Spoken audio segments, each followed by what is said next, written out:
मला आठवते की 2004-5 साली पहिल्यांदा स्वर्गीय विलासरावजी देशमुख साहेब असताना आणि माझ्या मते राजेश टोपे साहेब नगरविकास मंत्री होते, त्यावेळेस पहिल्यांदा जिजामाता उद्यान आणि एमआय उद्यानाकरता निधी त्यावेळेस स्वर्गीय मोठे मालक आमदार असताना आला. त्याला आता जवळजवळ 20 वर्ष होऊन गेली. पण 20 वर्षानंतरच्या कालखंडामध्ये याला काही निधी आला नसल्यामुळं या उद्यानाची अवस्था ही दुरावस्था झाली होती. पण गेल्या 2-3 वर्षापूर्वी 2023-24च्या बजेटमधनं नगरविकास खात्याच्या माध्यमातून समाधानदादांनी या उद्यानाकरता काही निधी आणला. डेप्युटेशननं काही विखे पाटील साहेबांनी निधी दिला. त्याच्यामधून जवळजवळ 4 कोटी रुपयाचं इस्टिमेट या उद्यानाचं तयार झालं. दादांनी सगळं सविस्तर सांगितलंय. त्यातल्या काही गोष्टी ज्या टेंडरमध्ये होत्या परंतु केल्या नाही, त्याच्यामध्ये सुद्धा ज्या चुकीच्या होत्या त्या न करण्यासंबंधीची भूमिका आमदार साहेबांनी आम्ही घेतली होती आणि प्रशासनाने घेतली होती. टेंडर जरी आज दिसत असेल 4 कोटीचं, पण जवळजवळ 2 कोटीचं यातलं कामच झालेलं नाही. ज्या ठिकाणी आपण बसलोय त्या ठिकाणची परिस्थिती आणि हा रस्ता जर बघितला तर ही जवळजवळ 5-6 फूट उकरून त्या ठिकाणी मोल्डर टाकून त्या ठिकाणी दुरुस्त केलाय. कारण शेवटी हे सगळं आपला हा जो परिसर आहे एक काळं रान होतं. तुम्ही सगळे नगरसेवक आहेत, तुम्ही लहान असताल किंवा कोणा जन्मही नसेल, पण पूर्वीच्या काळामध्ये सगळ्या नगरसेवकांची बसायची बैठक या उद्यानामध्ये असायची. म्हणजे तुम्ही लहान असाल बडवेसारखा, या इथं मलजीच्या दुकानासमोर पहिलं गेट होतं आणि त्या गेट मधनं आल्यानंतर त्यावेळेचे नगरसेवक सगळे बाहेर बैठक असायची. एकमेव ठिकाण होतं. इथं विहीर आहे. 1882 साली जमाई तळ्याची उभारणी झाली इंग्रजांच्या काळात. 1882 जवळजवळ आता त्याला 150 वर्ष होऊन गेले असतील. तेव्हा पहिलं पंढरपूर शहराला जे पाण्याची योजना होती यमाई तळ्यातनं, तिथून पाणी उचलून ह्या विहिरीमध्ये आणलं जायचं आणि ह्या विहिरीमधनं मग बडवे हौद असेल, उत्पाद गल्लीत एक हौद होता बिडकरच्या घरापाशी आणि इथं शिवाजी महाराजांच्या पुतळ्यापाशी एक हौद होता. त्याला या हौदातनं पंढरपूर शहराला पाणी दिलं जायचं. आणि इथं जे गजिबो आहे त्या गजिबो मध्ये पंढरपूर शहरातल्या महिलांचे विशेष करून सगळे कार्यक्रम या ठिकाणी व्हायचे. मग डोहाळ जेवणाचे कार्यक्रम असतील, कुणाचे बारशाचे कार्यक्रम असतील. तेव्हाही छोटं उद्यान होतं, पण या उद्यानाला महत्व आहे. जुनी 50 वर्षापासूनच ही जागा त्या उद्यानाकरता या ठिकाणी राखीव आहे. पण अशा उद्यानाला एक नवरूप देण्याचा निर्णय समाधानदादांनी आम्ही घेतला. शासनाने त्याला मदत करण्याची भूमिका घेतली. त्यातनं आज त्याचं रूप बदललंय. जवळजवळ 4-5 फूट पाणी या ठिकाणी पाणी माती उचलून भरली असं त्यांचं म्हणणं आहे. पण तरी सुद्धा आता आमचे काही किरण गाडगे त्यांच्या सहकार्याने निवेदन आमदारांना दिलंय. आम्हालाही त्यांनी सांगितले की ह्याच्यामध्ये अनेक गोष्टी राहिल्या. निश्चितपणे इथं कुणाला ठेकेदाराला कुणाला वाचवायचं आणि कुणाला पाठीशी घालायचं ह्याच्यापेक्षा आपल्या गावातल्या नागरिकांना वेठीस नाही धरलं पाहिजे. जवळजवळ 2 महिन्यापासून 3 महिन्यापासून आम्ही दोघं सातत्याने यांच्या पाठीमाग आहे की मे महिना येतोय, उन्हाळ्याच्या दिवसात लोकांना कुठेतरी बसायला उठायला जागा असली पाहिजे आणि त्या पद्धतीनं हे उद्यान खुलं करावं. पण त्यावेळेस सीओचं म्हणणं होतं की अजून काही कामं राहिली, ती कामं पूर्ण करून उद्यान खुलं करूया. त्याला सुद्धा आता जवळजवळ 15 दिवस झाले. शेवटी आपले बाग कमिटीचे अध्यक्ष आहेत, उपनगराध्यक्ष, त्यांनी ठरवलं त्यांच्या समितीनं की आता फार दिवस, आता 20 तारीख आली, आज 1च महिना राहिला आणि तुम्ही कधी लोकांना हे खुलं करणार. त्यामुळे 2 दिवसापूर्वी जेव्हा दादांनी पत्र दिलं सीओना की आता बरेच दिवस झालं बंद आहे, याचं उद्घाटन करावं आणि ते करत असताना समाधान दादांनी सांगितली सगळ्या लोकांना बरोबर घेऊन उद्घाटन करा. दादा म्हणले तसं आज काही श्रेय कुठले घ्यायचा विषय नाही आहे. कारण आज नाही गेली 40 वर्ष आम्ही हीच करत आलोय.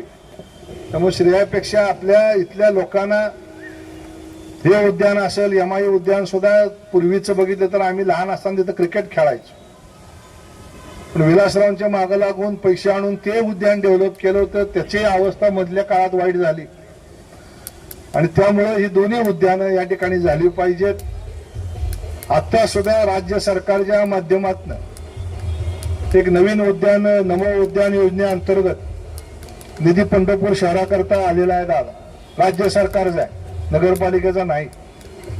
त्याच्याकरता जी मोठी जागा असेल त्या जागेचं सुद्धा कुठं असेल त्या ठिकाणी 1-2 एकराचा परिसर असेल त्या ठिकाणी उद्यान विकसित करावं अशा पद्धतीची भूमिका आहे. त्याच्या पुढे जाऊन आमची अधिकाऱ्यांना विनंती आहे नगरपालिकेची की ज्या काही ओपन स्पेस आहेत, जर कोणी व्यापारी एखादी संस्था पुढे होऊन करत असेल, कारण आपण एक उमा कॉलेज पासलं उद्यान होतं ते पण रोटरी क्लबला माझ्या माहितीप्रमाणे दिलं होतं. यमाई तळ्यापासलं सुद्धा लायन्स क्लबला दिलं होतं.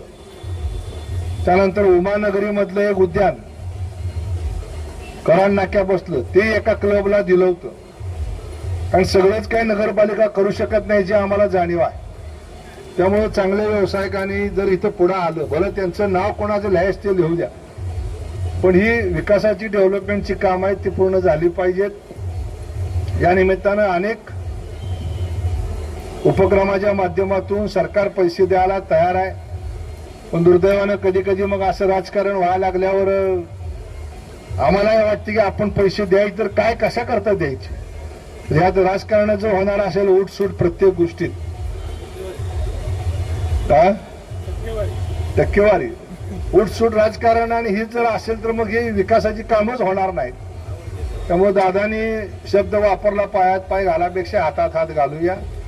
कारण शेवटी पैसे आम्हाला आणायचे त्याची आम्हाला जाणीव आहे.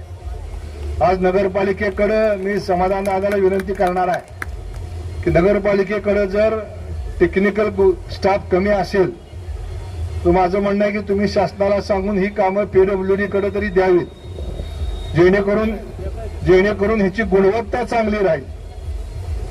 शेवटी कामाची गुणवत्ता महत्वाची आहे. आणि मला आठवते की तुकाराम मुंडे साहेब असताना मुंडे साहेबांचा माझा याच्यावरती विषय वाद व्हायचा. पण मुंडे साहेबांचं एक म्हणायचे की साहेब म्हणाले आमदार साहेब नगरपालिकेवर टेक्निकल स्टाफ कमी असतो, म्हणून त्यांचा आग्रह असायचा की ही कामं पीडब्ल्यूडी कडे गेली पाहिजे. आणि तीच भूमिका मुंडे साहेबांची होती. आमचा द्यावा वाटायचा आम्हाला की नगरपालिका आहे, पण नगरपालिका खरंच कामगार कमी आहे, सुपरविजन होत नाही. त्यामुळे भविष्य काळामध्ये कामाचा दर्जा चांगला राहण्याकरता ज्या ज्या गोष्टी असतील त्या गोष्टी समाधान दादा आपण जिल्हाधिकारी आणि पालकमंत्र्यांशी बोलून या बाबतीत निर्णय करावा. अधिकच काही बोलत नाही. आता या स्विमिंग टँक सुद्धा घटना घडली, दुर्दैवी आहे कुठलीही घडली तरी. तर माझी पत्रकारांसुद्धा विनंती आहे की काय होते की एखाद्या गोष्टीचं आपण जर हे केलं तर ती स्विमिंग टँक सुद्धा इतकी वर्ष बंद होता, तो परत आपण चालू केल्यानंतर पुन्हा एक घटना घडली. घटना घडल्यावर मी त्या घटना घडलेल्या लोकांनाही बोलवून घेतलं. ठीक आहे म्हटलं बाबा घटना घडली, त्या मुलाला पोहता येत होतं का नव्हतं याच्या खोलात जाण्यापेक्षा झालंय ती दुर्दैवी आहे. त्याचे कॉम्पेन्सेट कसं करता येईल हे आपण बघूया. पण त्याकरता ती पूर्ण टँकच बंद ठेवा ही काही संयुक्तिक होणार नाही. त्याच्यावरती काय दुरुस्ती करावं लागेल, तिथं काय प्रिकॉशन्स घ्याव्या लागतील हे सगळं आपण केलं पाहिजे. निश्चितपणे त्रुटी दाखवल्या पाहिजेत. मी आता किरण त्यांचे समाज ब्रिगेडच्या लोकांना धन्यवाद देतो की त्याने आता आम्हाला म्हणले उद्घाटनाला आमचा विरोध नाही, पण आम्ही तर थांबलोय म्हणजे ही काम पूर्ण झालेलं नाही आहे, चांगल्या पद्धतीचं नाही आहे.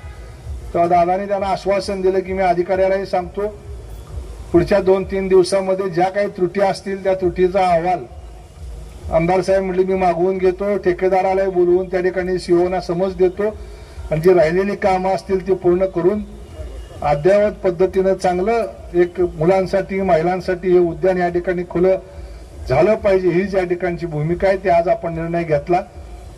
आज नगरसेवकांना धन्यवाद देतो की शेवटी तुम्हाला नगरसेवक आहात म्हणजे नगराचे सेवक आहात आणि हीच भूमिका या ठिकाणी तुमची राहिली पाहिजे.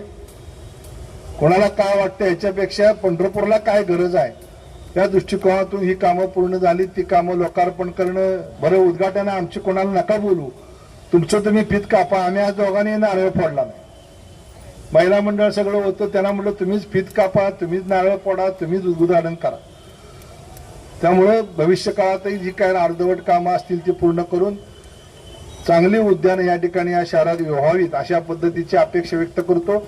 उपाध्यक्ष त्यांच्या सगळ्या सहकार्यांना मनापासून धन्यवाद देऊन थांबतो. जय हिंद, जय महाराष्ट्र.